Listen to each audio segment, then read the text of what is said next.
Let's get more now from Hal Kempfer, retired Marine intelligence officer.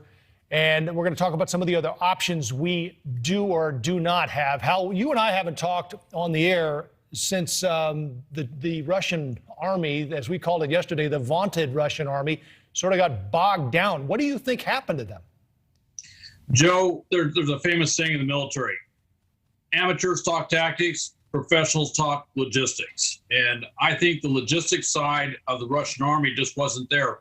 One thing I was watching during the buildup for their pre-invasion was whether they had large fuel bladders, fuel farms set up on the ground. I was also looking for the fuel trucks, along with ammunition, other sorts of logistics things they need.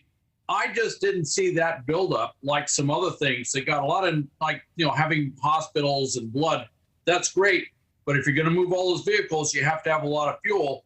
And there's reports of vehicles literally running out of fuel on the way to Kyiv. Yeah, this surprised a lot of military analysts, did it not, Hal, that these troops had months that they built up in their own country. And then when it came go time, they barely made it miles before stopping. Well, a lot of the troops are poorly trained conscripts, or just they're doing their mandatory duty. And when you go out to a training area, a limited training area, you can run around and do all sorts of things and not have to worry about logistics because it's all right there for you.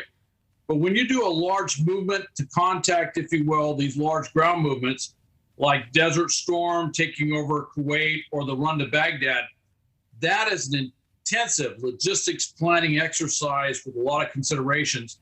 And frankly, it doesn't look like the Russians really had that sort of capability in-house to do that to the level of detail that they needed. Let's say they recover, Hal. They've got 40 miles of tanks and troops and armor coming into Kyiv, apparently. How does that fight go down? Can this Red Army recover and inflict the kind of damage you and I have been talking about for weeks? Joe, this is what's kind of fearful, is that they're going to try and overcome a lot of this by using firepower. And we're starting to see it already. They're going to use artillery. They're going to use rockets. They're going to go after targets. And as we saw today, not all that carefully, taking out, basically hitting a Holocaust memorial site, hitting other things which really are normally off limits. You're not supposed to target those things. I think that they're going to go back to the doctrine which says incredible, overwhelming firepower, a sort of raised earth approach. But I don't know if that's going to work for them, because you can defend a city that's been heavily hit by artillery. And I think the Ukrainians are pretty well set in, and they're ready for a fierce fight. And the rest of the world, without sounding insensitive, Hal, just watches. Watches, kind of. Behind the scenes, we are putting in tremendous support. One of the things interesting today is that our Ukrainian pilots are picking up in Poland MiG-29 air superiority fighters, not the newest thing, but also Su-25 Frogfoots, which are similar to our A-10 aircraft for ground attack. Put those two together, that's a perfect package for taking out a convoy north of Kyiv. They also have Turkish drones with missiles attached, about 4 missiles per drone.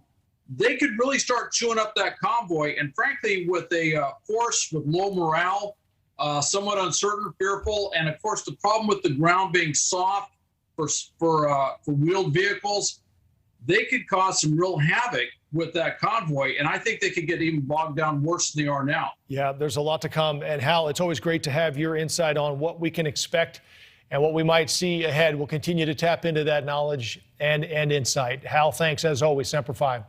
Semper Fi, Joe. Hoorah. Thank you for watching. Click the red subscribe button below so you can get more of NewsNation's fact-driven, unbiased coverage.